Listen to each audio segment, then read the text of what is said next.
made in this image, my savior. Ball Adam Silver, young black like a raider. Chain is outrageous, COVID contagious. How you, YouTube family, what it do? It's your boy Jason Plays, back in this jank with another gaming video. Get on the ground, sit it real low when lay ground. So earlier this week on August 21st, 2025, the PlayStation has finally raised the prices of their home console. The PlayStation 5 is now $549. The PlayStation 5 Digital Edition, $499. And the PlayStation 5 Pro, $750. Now, in this situation with Sony stepping into the fray after the other big two have already increased the prices of their devices, that being Nintendo and Xbox, finally Sony has made similar adjustments. This would now make the PlayStation 5 Pro the most expensive console on the market at $750. As you can see here on the official chart released by Microsoft, that the Xbox Series S 512GB system was increased to $379.99, the 1TB to $429, the Xbox Series X Digital to $549, the Series X to $600, and the Series X 2TB for $729. They also increased some of their peripherals, Xbox controller cords, you can see all the way down through the Elite Series 2. Also with the addition of the Xbox headsets. And second was Nintendo, where the original Switch was increased to $339 up from $299, the Switch OLED to $399 up from $349, the Nintendo Switch Lite $229 up from $199, then Alarmo up $110 from $99, and the Joy-Cons up to $100. Crazy thing with Nintendo is that they did not increase the price of the Nintendo Switch 2, but they actually increased the price of the OG Switch 1.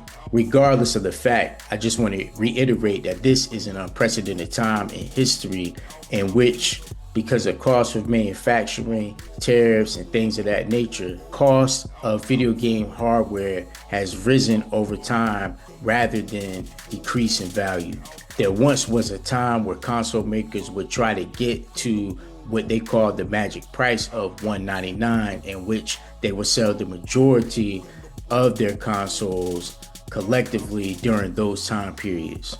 The PlayStation 5 and the Xbox Series consoles were released in 2020. So if you would have invested in one of these consoles, be it the PlayStation 5 or one of the Xbox Series consoles upon the initial launch or 4 years into the life of the console, you actually made out better this generation as far as having a cheaper entry into the 9th gen. One of my friends is contemplating picking up a PS5 in the near future, and I actually attempted to encourage that person to purchase the PlayStation 5 a few months back, stating that with the increase of the Xbox consoles and the talk of the Nintendo Switch 2 at the time being affected by tariffs, that it will only be a matter of time before Sony would most likely raise the price of their consoles as well. And if you're in the market or believe that you'll be in the market for a PS5 soon, then this might be a time for you before the price increases. And now, since August 21st, that's exactly what happened. And therefore, it's most likely that you may end up paying a higher price point. You still may incur, even on the used side, a higher price, being that the value of the system has increased. I say all that to say, if gaming continues to move in the current direction, is that a lot of people may be priced out in the future.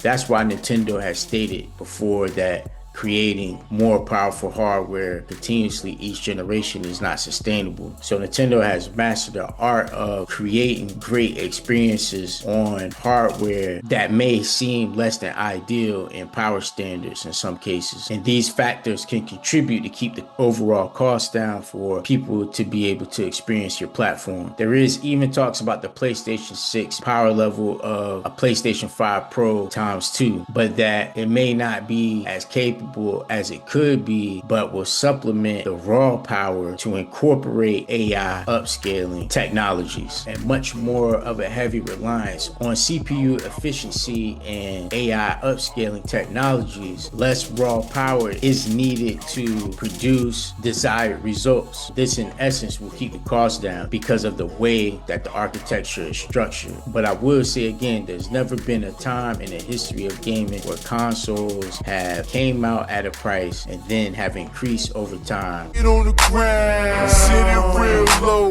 when lay round. So are you someone who primarily plays on PlayStation, or maybe even someone who is interested into getting into the PlayStation ecosystem, and before you had an opportunity to purchase, you noticed that the price has now been raised? Does that price you out of the option of jumping into the PlayStation ecosystem right now? Let's have a discussion in the comments below. And also, do you feel that gaming is becoming a luxury hobby? Let me know in the comments below. And that's all I got for this video. So if you like this content, hit that like button, share with a friend, subscribe to the channel if you haven't already.